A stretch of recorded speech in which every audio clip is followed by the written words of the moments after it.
Shalom, I'm Rabbi Stephen Sachs. It was time. Korach went from tent to tent, gathering his supporters, those who would support him in a coup d'etat against Moshe. He then arrived at the tent of his friend, On ben Pelet. But when he called for On did not emerge. Rather, On's wife emerged with her hair uncovered. Korach ran away. Being the frum Jew that he was, he wouldn't dare look at the hair of an unmarried woman. In the ancient Near East, the hair of an unmarried woman was considered irva, nudity. How is it so that this frum Korach made the mistake of leading a coup d'etat, a revolt against Moshe, God's chosen leader?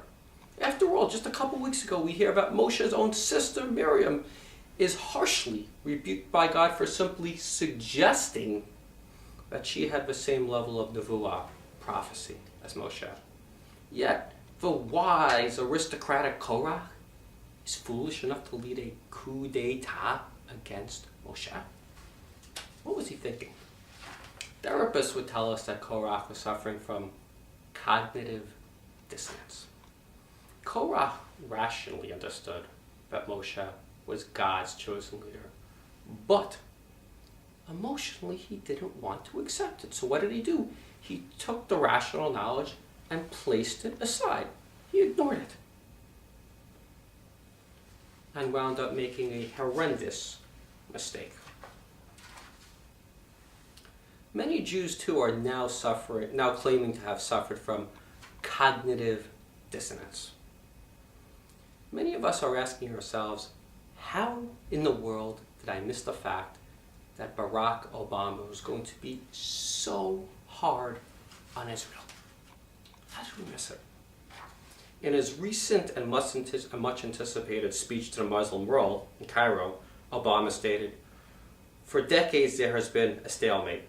Two people with legitimate aspirations. It's easy to point the finger for the Palestinians to point to the displacement brought through Israel's founding, and for Israel to point to the constant hostility throughout its history. The President of the United States has the chutzpah to make a moral equivalence between the establishment of the State of Israel, which was done legally through the United Nations, and Arab wars and terror, with the sole goal to destroy that state. We were shocked. But looking back, the signs were there. Candidate Obama called for an even-handed approach to the conflict. We who follow the conflict know what an even-handed approach means. It means pressuring Israel. It's a code word.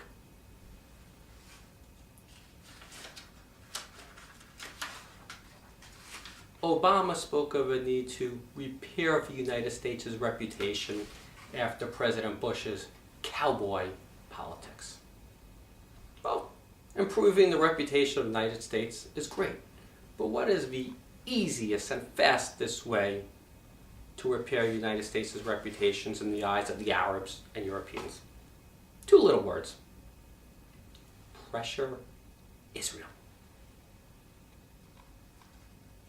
And when asked who his foreign policy advisors would be, Obama threw out names such as Robert O'Malley, Susan Powers, and Madeleine Albright, all who have track records of being very, very harsh on Israel. And I'd be remiss if I did not point out the Obama's cozy relationship with Rashid Khalidi, the former director of the PLO press agency, and who could forget Reverend Jeremiah Wright, Obama's anti-Semitic and racist pastor. Yet, many Jews, including Martin Peretz, the editor of the New Republic, supported Obama in good conscience. How did we miss it? Many of us, in the worst possible way, wanted change. We liked Obama's domestic agenda. We were taken with this young man's quest to make history. We, like Korach, were suffering from cognitive dissonance. There were so many positive things we liked, we simply dismissed what we did not want to hear. But now we're waking up. We're realizing Obama is pursuing policies which are bad for Israel and bad for the United States. These are tried and failed policies. We must wake up now. We must urge the president to remember that settlements are not the true obstacle to peace. Israel over and over again has offered land for peace. They've made deals, land for peace with Egypt and Jordan. They've unilaterally withdrawn from Lebanon and Gaza. Forgive me, Mr. President, for pointing out the obvious, but the problem is the Palestinian refusal to accept the state of Israel's right to exist. Of course, Hamas does not accept Israel's right to exist, but even to this very day, the so-called moderate Palestinian Authority has yet to accept Israel's right to exist. As Bill O'Reilly put it, if the Israelis put down their weapons, there would be a massacre. If the Palestinians put down their weapons, there would be peace. Furthermore, correct the president on a statement that Israel is the product of the Holocaust. No, Mr. President. Israel is the product of a 35-year-old history and association between the Jewish people and the land of Israel. President Obama, you've made history. You've had some very impressive legislative achievements early on.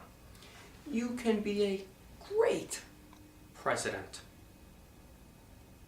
but don't throw it away by pursuing these naive policies.